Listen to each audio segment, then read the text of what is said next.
Coming up on Cronkite News, the country is facing a severe blood supply shortage.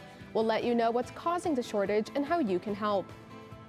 And the National Eating Disorders Foundation is seeing a big increase in messages to their helpline.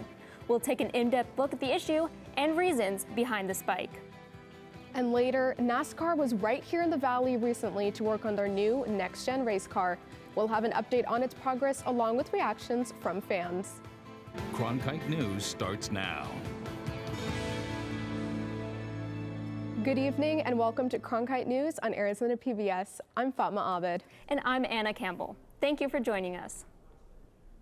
With federal election reform bills currently stalled in the Senate, swing state Democrats said today that the job of election reform now falls to the states. But that job, what the officials are calling Plan B, is going to be a challenge for Arizona Democrats, as Cronkite News reporter Alexia Stanbridge reports from our Washington bureau.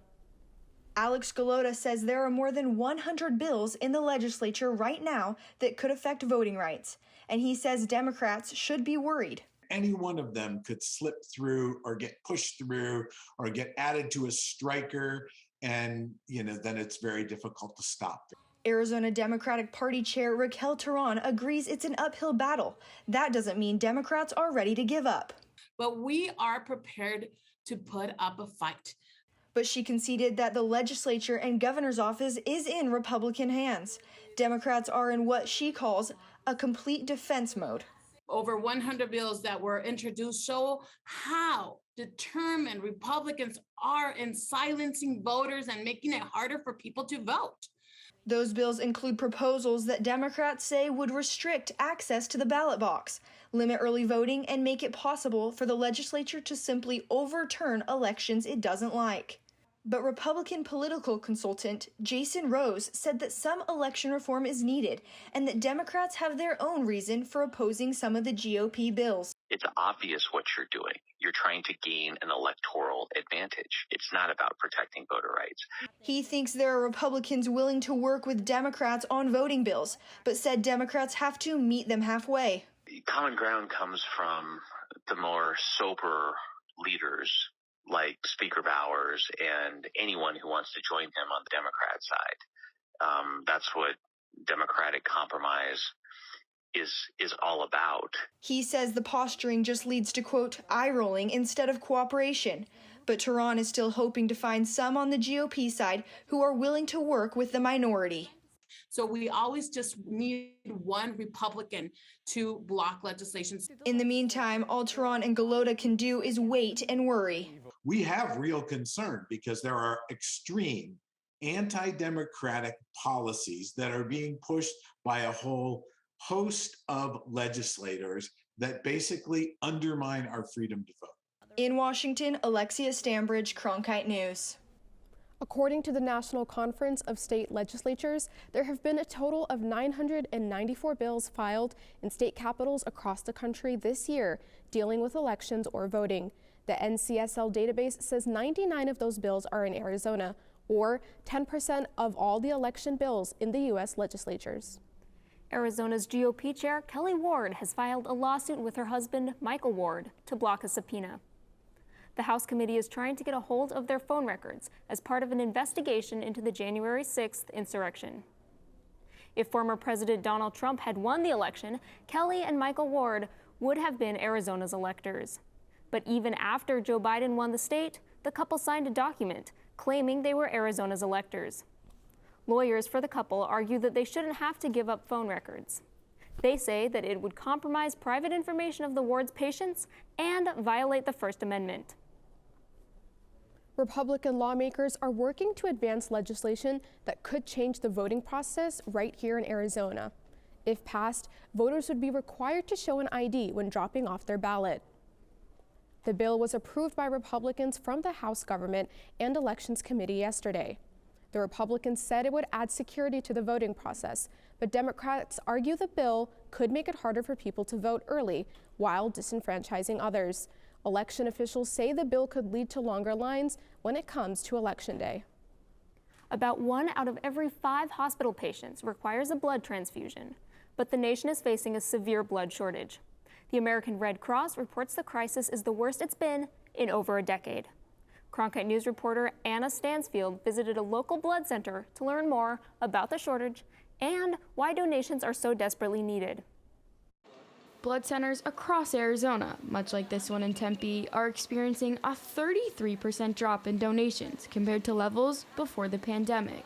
Vitalant is an Arizona nonprofit that collects blood and sends it across the nation. The company says thousands of blood drives have been canceled over the past 18 months. Tragedy strikes without a moment's notice, and you can't wait till someone you know is lying in a hospital bed needing a life-saving transfusion to give blood. These tragedies are a personal experience for Thu. Her mother, father, and brother have all required blood transfusions in the past. My dad on Christmas Eve, it was 20 years ago, but it's still so vivid for me. On Christmas Eve, he had a heart attack and was rushed to the hospital needing a quadruple bypass surgery. And he required transfusions from 15 different people. And because of those 15 donors, Thu had her dad with her for another year and a half. 63-year-old Richard O'Connor has been donating blood for the past 45 years. He sees it as part of his civic duty. There are some people that can't donate, so I try to make up for those that can't. Here at Vitalant, you can donate blood that will be sent to over 900 hospitals across the nation, and around 60 of those are in Arizona alone. The Red Cross says donations nationwide have declined 10% since March 2020. Type O positive and negative blood are especially needed, and experts are also encouraging people of color to consider blood donation to help fight sickle cell disease and other disorders. In Tempe, Anna Stansfield, Cronkite News.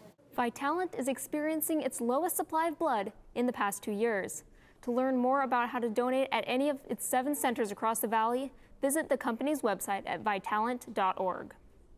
The United States Army says it will now start discharging service members who are not vaccinated against COVID-19.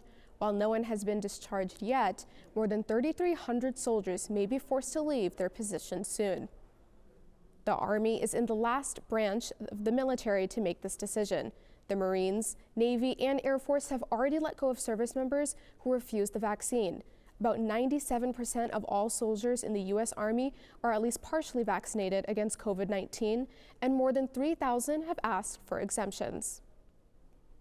Eating disorders can stem from genetics, isolation, and loneliness.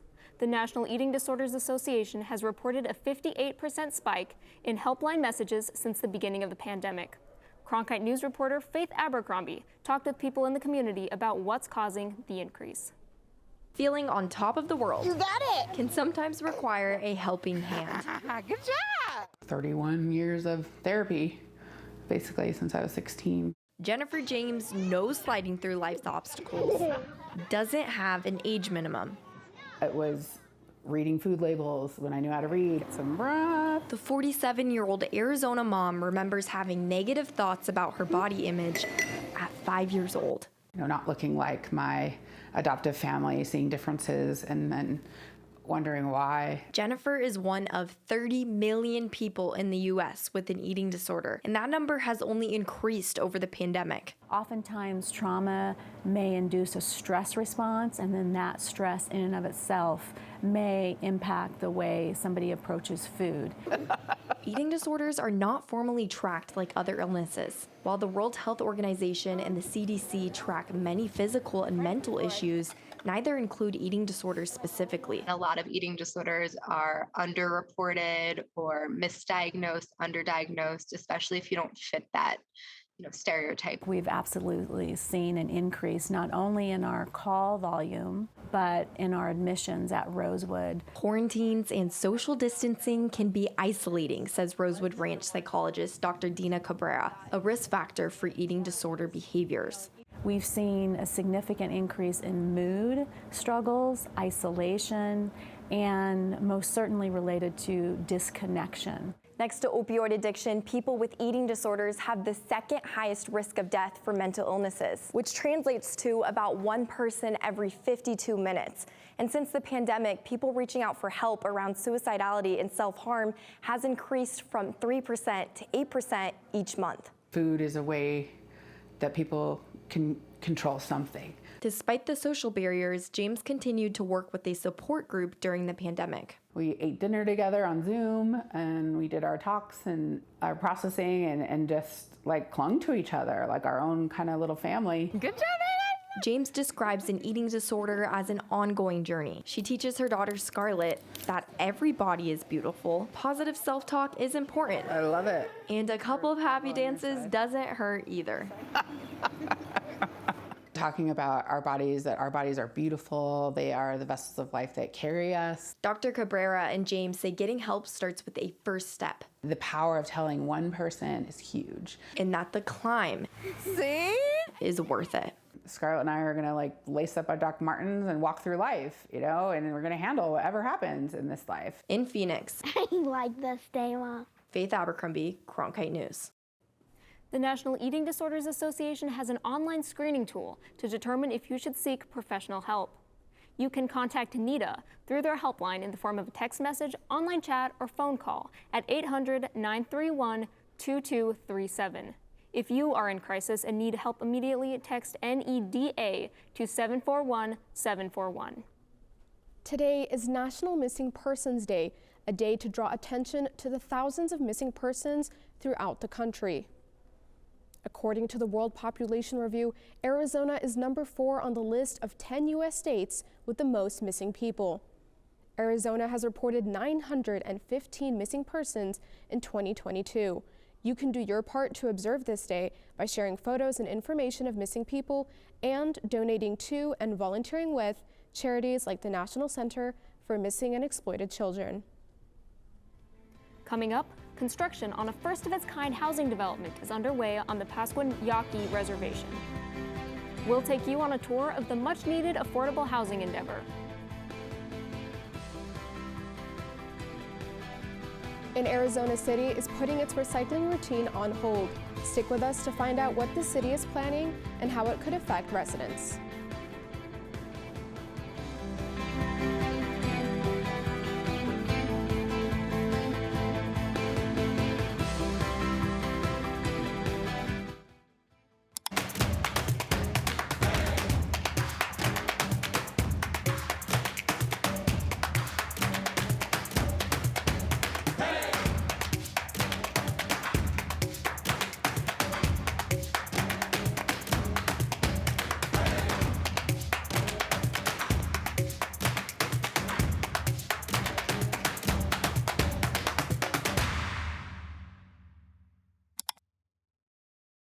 I was so excited when I learned that I was going to be the next moderator of Washington Week.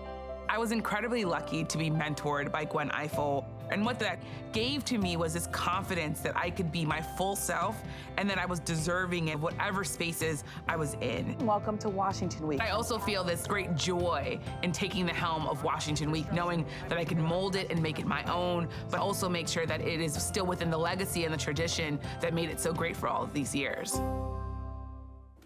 Affordable housing is emerging as a prominent priority in the fight for economic equality. For members of the Pascua Yaqui Tribe, a housing project is underway to put that housing within reach.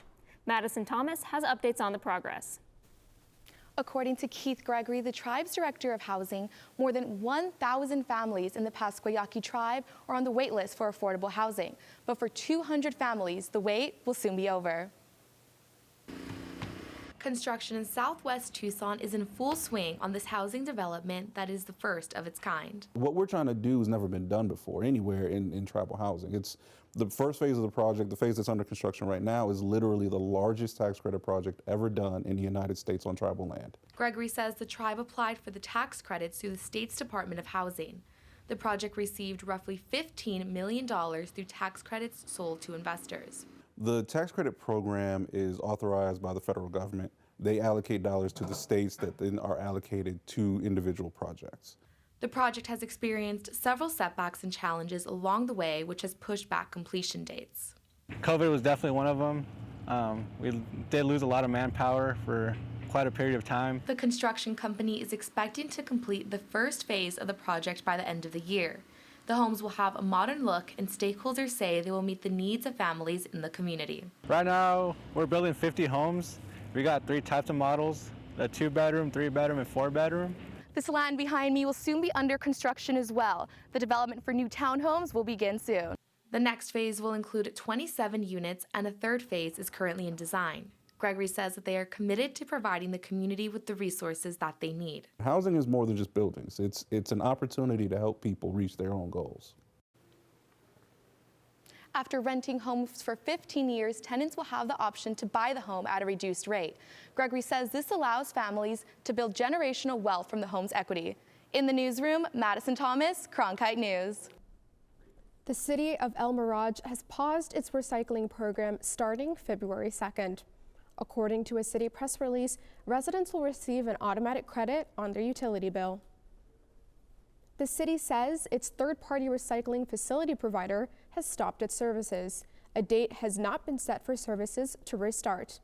In the meantime, the city says that residents can stop separating their recycling for the time being, and that all waste must be bagged and tied before being loaded into either their trash cans or recycling bins. You probably noticed the chilly temperatures when you stepped out of the door this morning, but it looks like things will start to warm up soon. Faith Abercrombie has a look at our forecast. I definitely noticed those chilly temperatures, all right. I think everyone did. I think everyone across the country is noticing these chilly temperatures. I mean, check out all of this blue. We're gonna ignore Florida down here with their 80-degree temperatures. Usually everyone's jealous of us here in Arizona, but check out how cold it's going to get tonight. So around 6 p.m. it's going to be 56 degrees, but we're gonna dip off pretty fast. It'll be around 48 degrees at 10 p.m. tonight. Those breezes will start to pick up. It's definitely gonna get windier and chillier. Now looking ahead at our high temperatures for tomorrow all across the state, northern Arizona, bundle up. You're staying in those 30-degree temperatures, those 40-degree temperatures. In the valley, we're not quite reaching those 70-degree temperatures quite yet. It'll be 66 as our high temperature here in Phoenix tomorrow.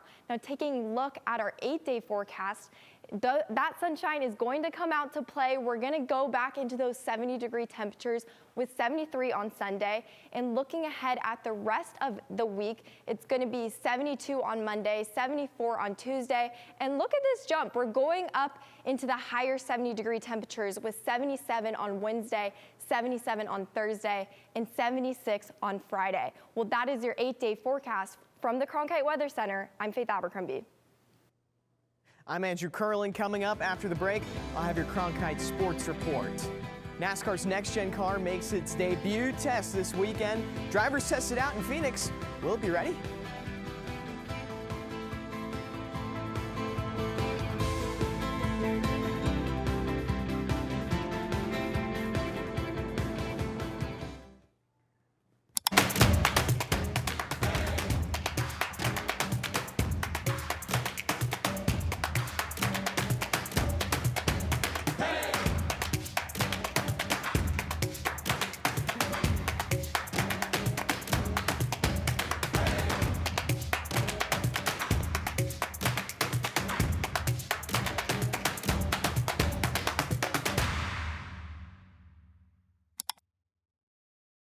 I was so excited when I learned that I was going to be the next moderator of Washington Week. I was incredibly lucky to be mentored by Gwen Ifill, and what that gave to me was this confidence that I could be my full self and that I was deserving of whatever spaces I was in. Welcome to Washington Week. I also feel this great joy in taking the helm of Washington Week, knowing that I can mold it and make it my own, but also make sure that it is still within the legacy and the tradition that made it so great for all of these years.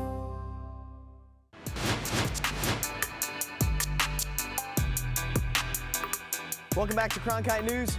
I'm Andrew Curlin, and this is your Cronkite Sports Report. The NASCAR Cup Series made its way to Phoenix Raceway to wrap up testing on their new next-gen race car. I went out to see the final changes drivers and teams are making, asking, is it ready for an on-track debut? Blink, and you'll miss it. From far away, you can hear it, and with your own eyes, you'll have to see it. NASCAR was in town putting the final touches on their new next-gen race car. And the biggest question everyone has, is it ready? Yeah, for sure, it's ready. I mean, I don't know if the teams and drivers are ready, you know, just because this car's so new and we're working through a lot of systems. But, you know, from the standpoint of the car being ready, yeah, it's been great. Arizona native Michael McDowell was among the 28 drivers at the next-gen test. The defending Daytona 500 winner believes this next-gen car will allow for more parity throughout the season.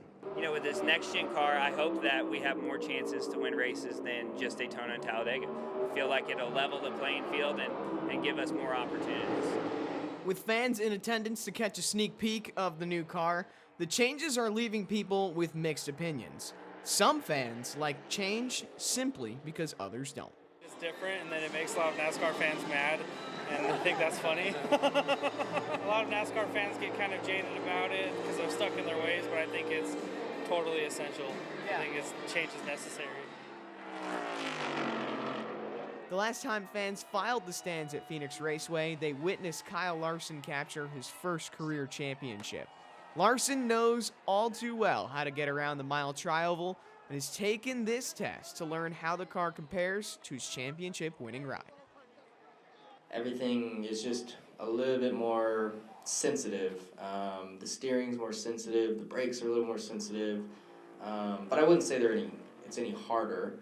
We live on the edge, and you sometimes have to go over the edge until you find what the edge is. The NASCAR Next Gen cars are set to make their debut at the LA Coliseum this weekend and will then run in the 64th running of the Daytona 500 on February 20th. It is going to be a big night on the hardwood. The University of Arizona's men's basketball team takes on UCLA for the second time in 2 weeks. Number 7 Wildcats look to avenge their loss to third-ranked Bruins as they face off at the McHale Center in Tucson. As for head coach Tommy Lloyd, he's looking forward to the rematch. I'm happy we got them coming back to our home court. And, you know, it's a great opportunity for us in our program to play against, you know, a team that was heavily favored to start out the season, and rightfully so. And we find ourselves in a position to, you know, to play meaningful games. Meanwhile, ASU has a tough 3 games ahead. That includes USC, UCLA, and Arizona. They're all ranked teams. Tonight, they'll host number 19 USC. It's a rematch from last week's game where the Sun Devils lost by 22 points. That was also the game Bobby Hurley and guard Jay Heath sat out following their 1-game suspension. It's been a struggle for Hurley and his squad lately as they have lost 3 straight. But the good news about this upcoming stretch is all 3 games will be at home. Hurley says the team needs to lock in on the Trojans and stick together as a team. Yeah, I mean, we're just solely, you know, dialed in on USC, and we've taken a similar path in terms of how we're building practices, how we're structuring practices to what we've done in prior weeks. We've got 3 ranked teams coming in, so to start off with the first ranked team, a good game, I feel like that would give us confidence going into the next ones. It's been an active offseason for the Phoenix Mercury as they pick up a big name in a 3-way trade with the Chicago Sky and Indiana Fever.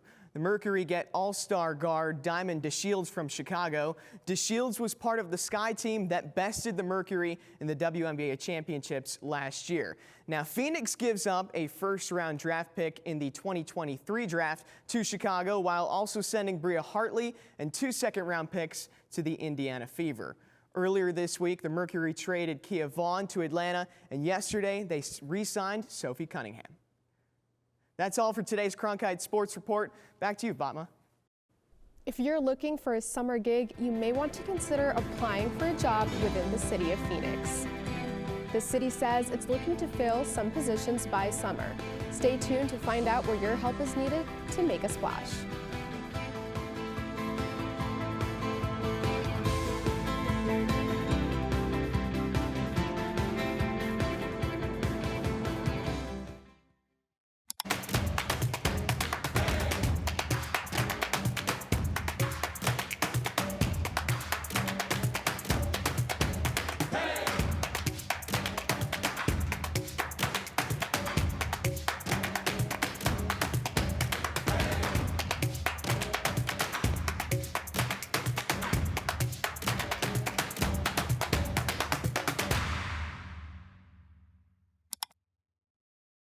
Walter Cronkite School of Journalism and Mass Communication's Phoenix Sports Bureau provides students with hands-on learning experiences and opportunities in sports journalism. From covering local high schools, colleges, and the pros, students get the opportunity to go live from our Facebook shows covering local, collegiate, and pro sports in the Valley. From digital reporting, broadcast, social media, and producing, there's opportunities for all. For more, go to cronkitenews.azpbs.org.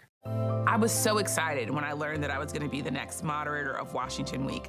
I was incredibly lucky to be mentored by Gwen Ifill, and what that gave to me was this confidence that I could be my full self and that I was deserving of whatever spaces I was in. Welcome to Washington Week. I also feel this great joy in taking the helm of Washington Week, knowing that I can mold it and make it my own, but also make sure that it is still within the legacy and the tradition that made it so great for all of these years.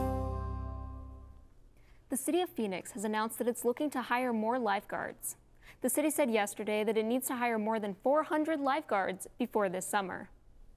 If it doesn't, there's a chance that Phoenix may not be able to open all 29 of its public pools in the upcoming season. The Phoenix Parks and Recreation Department says that lifeguards should complete their Star Guard training and certification courses in February and March. Lifeguard applicants must be at least 15 years old and can start their certification courses as early as February 14th. That's it for Cronkite News tonight. Thanks so much for joining us. For top Arizona stories anytime, go to cronkitenews.azpbs.org.